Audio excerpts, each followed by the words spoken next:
Kamustahin natin ang grupo po ng TUCP, ang pinakamalaking labor organization sa bansa na bahagi rin po ng Kongreso dahil sila po ay mayroon diyang kinatawan.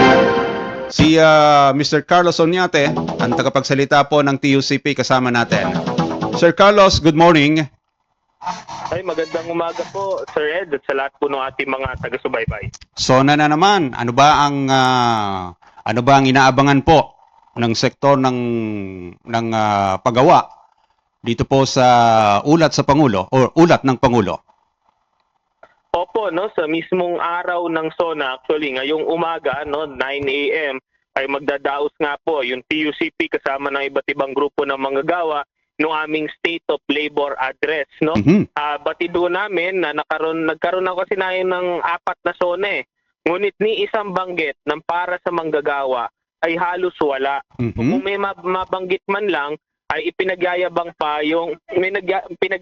yung Regional Wage Board na sistema na alam naman natin palyado. Kahit na effective na po ngayon, July 25, yung 60 pesos na increase, yung unang bugso nung 85 pesos aumento sa Metro Manila, tandaan ho natin, no, 4 sa bawat 5 minimum wage earner, hanggang ngayon wala pa pong aumento dahil pang Metro Manila lang yung naibigay.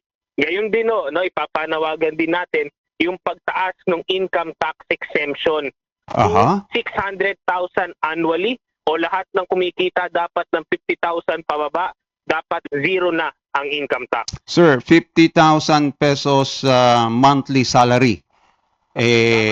Ano na, mga executive na yan, hindi inaabot ng mga manggagawa yan na Sir Carlos. Ganito yun, no? Yung ating mga minimum wage earners, sila po ay automatically exempted na from the income tax, no? Yung hanggang 50,000 naman po ang kanilang kinikita. Yan ho kasi yung threshold na tinatawag nating lower middle income earners, no? Lalo na po ngayon na ang Pilipinas daw ay upper middle income country, we believe, no, na nararapat lamang magkaroon na tayo ng reforma dun sa train law way back in 2018. Kung kaya sinasaklaw po natin, tayo yung may pinakamataas na proposal sa Kongreso na itaas yung income tax exemption. Meron din dyan mga panukala para 30,000, 40,000 pababa exempt, no? Ang bottom line lang natin dito, hindi po pwedeng laging middle class ang pinapabayaan na magbayad ng walang katapusang ayuda hanggat hindi naman po sila kasama dun sa kahit anong relief. Kaya ang binibigay ho nating relief sa kanila ay personal income tax relief.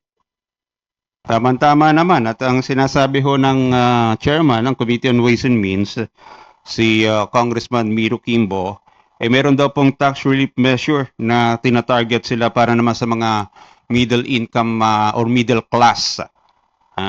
So, I don't know kung anong klaseng panukala ito na tax relief. Siguro tataasan din yung kasi tama ka, yung mga manggagawa ay libre na sa pagbabayad ng income tax. Pero dahil sa inflation, nababaliwala rin yung Well, yung increase na yan. Yung increase na nag-start po, nag-take effect yung first tranche last Saturday ay ano ba ito? Tuloy-tuloy pa rin ba yung legislated wage increase na pinupush po ninyo?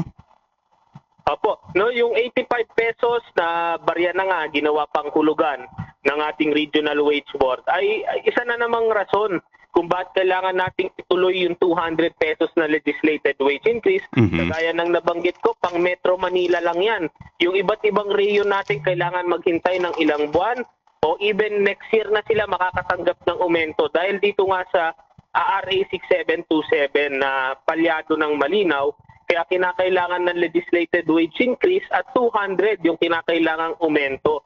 Dahil ito yung nawalang purchasing power mula doon sa sahod ng ating mga manggagawa at ito rin ang kinakailangan para maiahon sila mula doon sa tinatawag nating poverty threshold mismo ng gobyerno. Kung kaya tinaasan namin after ng SONA, as committed din ni House Labor Committee Chair Congressman Jolo Revilla na magkakaroon ng hearing para isapinal yung substitute bill para sa 200 pesos legislated wage increase.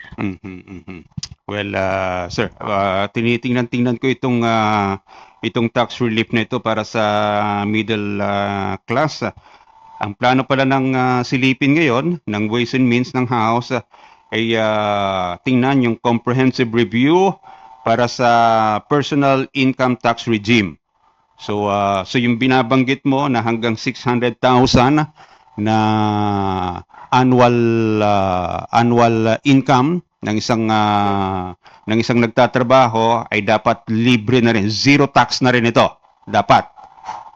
Tama po kayo, no? Kasi kailangan nang reviewin yung train law na way back 2018 pa, no? So yung halaga noon kasi is 250,000 pababa ang threshold. Pero napapanahon nang i-adjust yan based on inflation eh. Kasi napakarami nang nangyari, napakarami ng crisis, nag-pandemic na, nag-Middle East crisis na, kailangan nang i-adjust yung income tax threshold, no? Batid namin may mga proposal kagaya sa ML party list na ginagawang 400,000, meron yung sa Makabayan Block sa ACT Teachers na 500,000, yung amin is 600,000. At inaasahan namin sa lalong madaling panahon ay magkakaroon na ng Committee on Ways and Means hearing para i-consolidate itong mga panukalang batas na ito. Sir, panghuli na lamang sa computation po ninyo kung ang proposal po ninyo ang masusunod yung 600,000 ay dapat libre na sa income tax. Magkano po yung possible losses of revenue ng gobyerno kung sakasakali? Opo, no, kung titignan natin yung pagiging cost sa pamahalaan yan, nung ipinasa natin ang train law, ang sinabi ng Department of Finance noon, ay halos higit 75% ng ating mga kaubayan yung na-zero yung kanilang income tax nung ginawa to 50,000 and below. So in-expect namin dito, so syempre makakadagdag ng hundreds of billions na cost sa ating pamahalaan. Pero kasi madali hong i-offset yun eh. Dahil tandaan natin, nung nagkaroon ng Middle East crisis, nagkaroon ng windfall o sobra-sobrang collection pagdating sa VAT at excise tax yung pamahalaan, no? Especially sa VAT. Kasi percentage-based tax yan. Yes. At the same time, ngayon naman patuloy pa rin itong ang pananaw nga namin sa VAT is this is regressive taxation. At the same time, dun po sa aming panukala para to-offset this, meron kaming pinopropose na wealth tax, na version ng wealth tax na yung mga kumikita ng higit 1 billion, sila ang karampatan dapat matax ng 1%, 2%, 3%. At the same time, kami po ay naglagay doon ng panukala na tinatawag naming windfall profits tax. Ito ay dapat mag-apply sa mga kumpanya ng petrolyo at kuryente na sobra-sobra ang tinabong kita noong may krisis. Dapat may additional na tax doon sa kanilang sobra-sobrang kita. No? So lahat ng ito po, no, ay na-expect namin i-offset yung magiging income tax exemption na aming pinopropose. I see. Anyway, bukod dyan sa mga proposals ninyo na pwedeng pagbawian ng mawawalang kita, may karagdagang kita rin po mga kaibigan na papasok pa rin sa gobyerno dyan. Kasi yung purchasing power ng mga covered ng 600,000 na yan na mababawasan na po ng buwis, gagastosin din yan.